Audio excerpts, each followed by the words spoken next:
Hey, Jeff Emig here, and thank you for watching another video here on Elevate Motocross.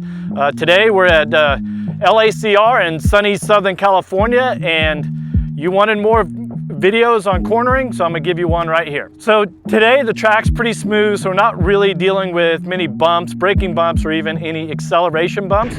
But the tricky part of this little left-right is that you're coming into the left-hander. It's a perfect rut, and you can really lean the bike over hard. So as you come into this turn, you're gonna be standing up, but then when you slide forward on the seat and sit down, you gotta get your left leg out, you're hard on the front brake, and just knifing the front tire into the rut. Where it becomes really difficult is once you get on the throttle, second gear on this 302 stroke, get on the throttle, is then you have to stand the bike up and then get it leaned over to the right and keep accelerating all in one motion through the right-hander. On my bike, I shift to third before this double jump. And also what I was really trying to focus on after I made the left-hand turn and I was shifting the weight and the lean of the bike back to the right, was trying to get the front wheel to the inside of the rear tire. So I was kind of sliding the bike a little bit as I accelerated, rather than trying to go in with the front tire and bounce off of the berm. I wanted to get that front tire to the inside, kind of broad slide it as I shifted into third, and just stayed hard on the power all the way over the double. I think that you're gonna see a very common theme throughout most of the videos here on Elevate, these riding videos. With the horsepower that the motorcycles have these days, you're gonna constantly be trying to keep yourself forward on the bike as it accelerates. That's why we have gripper seats.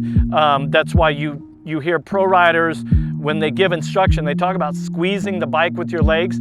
The bikes are so fast, especially a 450, it's trying to get out from underneath of you and leave you behind. So as you're accelerating, you're constantly pulling yourself forward, trying to squeeze the bike with your legs and get yourself, your head and shoulders, in front of the balance point. You're gonna hear me talk about that a lot on my videos.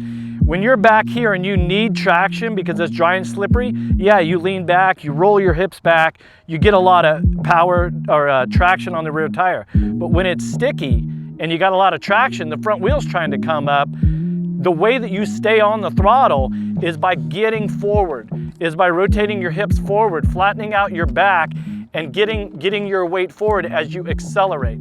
And that's gonna be so important when you're trying to fight off arm pump. Okay, I've got an arm pump video coming soon. I'm telling you, it's all about getting your balance and everything in front and letting the bike push you. And in this situation, when I came out of the left to the right, if I didn't have my weight forward and all that traction, I was just gonna go into a wheelie, and then I'd have to just shut off the throttle. All right, well, I hope this video here on Elevate is helpful for you. Just remember that all these videos that you watch on cornering is you can take a bit and a bob from each one, but you, the rider, are gonna have to visualize that and think about that when you go out onto the track, and you have to execute it yourself. For me, I used to visualize, look at a picture and visualize what that would be like. Now we've got these great videos that breaks down each part of the technique, but you're responsible for taking it to the track and making it happen. So I hope these are helpful, and remember, we've got hundreds of other videos on jumps, corners, and everything else here on Elevate. So thanks for watching, and good luck.